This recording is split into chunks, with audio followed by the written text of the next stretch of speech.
kalau korang tanya aku guys, aku happy dengan kawan-kawan aku, ya. Happy sangat. Apa dia? Tak, aku happy dari bawah dengan kawan aku. Janji korang happy. Tak, betul lah apa yang Obok cakap. Buat apa nak beria duduk dekat rank, bukan dapat apa-apa pun. Ya, Bok, aku akan tanam Bok, ayat-ayat yang kau keluarkan daripada mulut kau. Betul. Betul.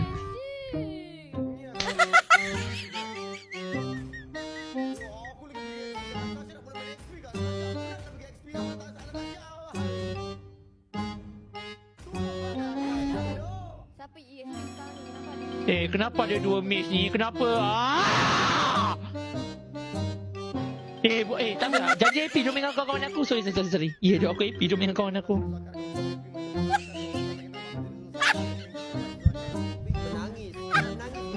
Mana? Kenapa